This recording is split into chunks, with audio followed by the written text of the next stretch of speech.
Bom, e diretamente relacionado então aos problemas que começaram a surgir a partir daí, 1917 foi o momento em que então, pela primeira vez, viu-se um governo baseado nesse tipo de pensamento retirado de Karl Marx, de tirar, então, o Deus dessa história, de um regime, por exemplo, que, como o padre Guido disse, não está interessado em propriedade privada, está interessado, por exemplo, na perseguição religiosa, porque não tem Deus na história, e outros problemas. Agora, padre Guido, desde o Papa Pio IX, depois passou por Pio X, Bento XV, a história continuou até os papas atuais, de Pio IX até Bento XVI, todos esses papas emitiram documentos oficiais contra o comunismo. Mas o Papa Francisco já não está fora dessa história, porque recentemente numa entrevista, alguém disse assim, alguém teria dito ao Papa Francisco, olha, o senhor não tem medo, Papa Francisco, de o senhor defender tanto a prioridade aos pobres? O senhor não tem medo de ser confundido aos marxistas? O que o Papa Francisco respondeu, Padre Guido? O Papa respondeu, eu faço o que diz o Evangelho. Me coloco ao lado das pessoas menos favorecidas e procuro ajudá-lo dentro das minhas possibilidades. Uma resposta muito sábia, que não tem nada a ver com o comunismo. Mostra exatamente, em primeiro lugar, a caridade fraterna para qualquer irmão necessitado e a abertura que nós devemos ter com a nossa inteligência para visar aquele bem que nunca nos será tirado. Dando uma resposta completa à sua pergunta, Eric, a Igreja nunca se calou diante dos regimes totalitários. Citou muito bem o Papa Pio IX, que inclusive é beato, né? E até chegar até o Papa Francisco. Agora, é claro que na história acontecem que tivemos papas que sentiram na pele os problemas porque viveram o momento mais alto destes regimes totalitários. Eu acho que a gente pode destacar, por exemplo, Pio XI e Pio XII, que viveram o flagelo do comunismo, sim, e depois do nazismo, que a gente vai falar daqui a pouquinho sobre o nazismo. Exato. Pio XI, porque ele chegou ao trono de Pedro, digamos assim, logo após da Primeira Guerra Mundial, quando o mundo inteiro entrou numa crise econômica gravíssima. É aí que nascem os grandes outros partidos que depois viraram regimes, né? Nazismo ou fascismo também. E Pio XII, que chegou a ser eleito Papa no ano 1939, isto é, bem no começo da Segunda Grande Guerra Mundial, e viveu em todo o seu pontificado sofrendo e sofrendo mesmo muito diante do que estava acontecendo. Agora, Padre Guido, a gente tem que encarar essa nossa conversa aqui, e eu peço que os telespectadores não esqueçam desse detalhe, que olhar a história do ponto de vista onde a gente sabe o que aconteceu antes, durante e depois, os acontecimentos reais e o tempo dos fatos, é fácil, né? Que a gente consegue entender o que aconteceu antes, durante e depois. Mas esses homens da Igreja de Deus, os papas, estavam vivendo no meio da história.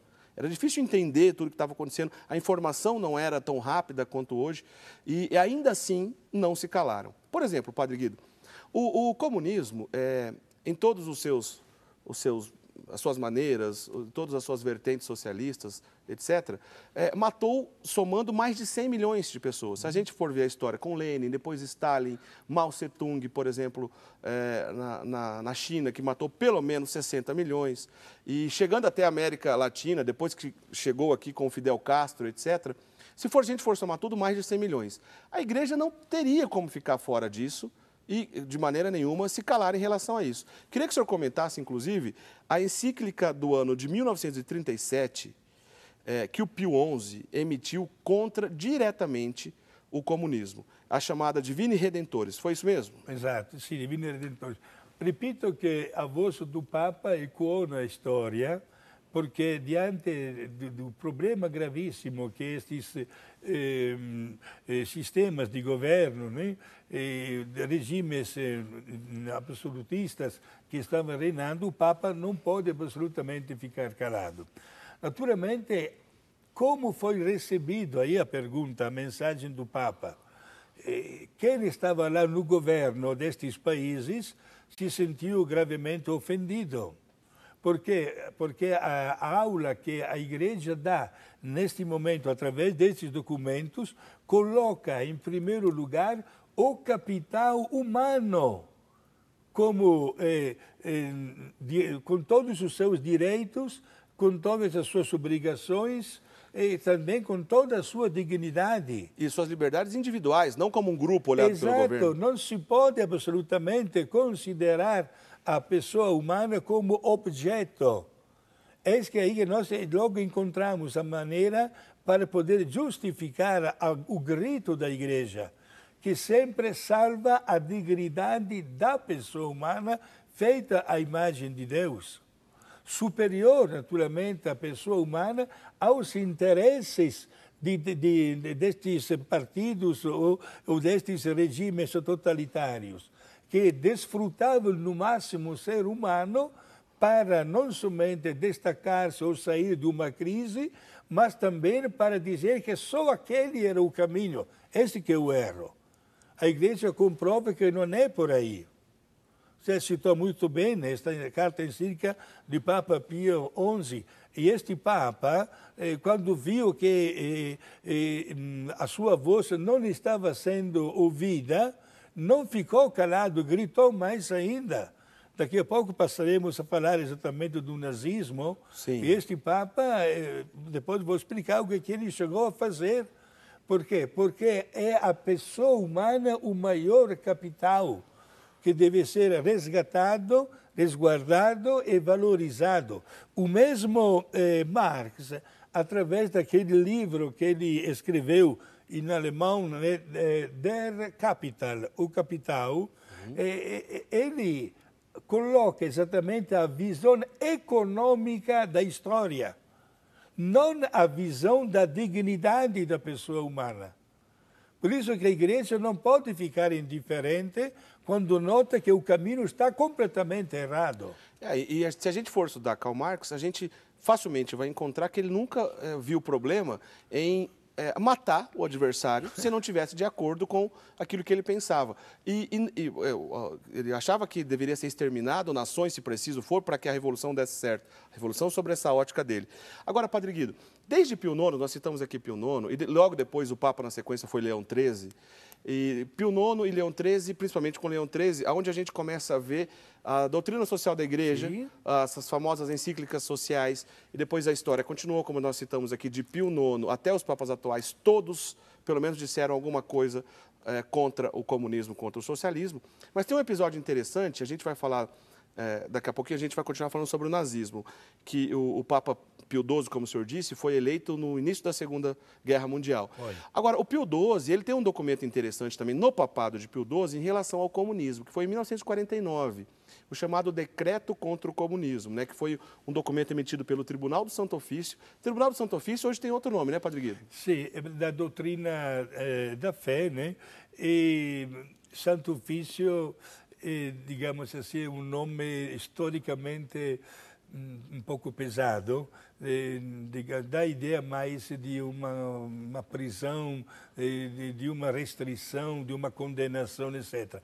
Mas é como um tribunal eclesiástico, entendi. Em poucas palavras. Mas é o setor, então, do Vaticano que está ali para não deixar que a coisa se desande, que a coisa se distorça, por exemplo, o pensamento católico. E o Papa Pio XII, em 1949, ele emitiu um documento, o Papa Pio XII, na verdade, o Tribunal do Santo Ofício, no papado de Pio XII, onde era perguntado se o católico, o cristão, pode se aliar, pode ajudar a promover algum partido socialista ou comunista. Qual foi a resposta, Padre Guido? Foi exatamente negativa. Não pode. Aliás, esse documento fala de excomunhão para uma pessoa que dá a sua adesão a estes partidos. Então quer dizer que um católico, se aderir conscientemente a um partido socialista, comunista, trabalhar em prol dessa causa, ele está excomungado? Sim, porque rejeita, através de uma filosofia de vida, a parte espiritual da sua existência.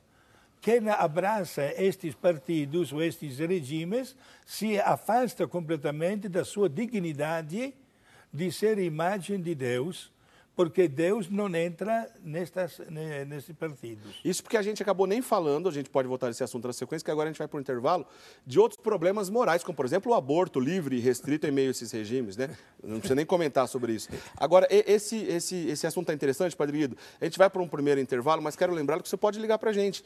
Liga aqui no telefone que a gente sempre deixa à disposição para a participação dos nossos telespectadores, 38719620. Faça a sua pergunta, o seu comentário, ou no eclesia.rs21.com.br. O assunto é pesado, mas o assunto é sério, a gente não pode fugir dele. Na sequência, depois do intervalo, a gente continua falando sobre outros regimes totalitários e também a presença do nazismo, tá certo? A gente vai para o intervalo, não sai daí, a gente continua já já a conversa com o Padre Guido. Até já.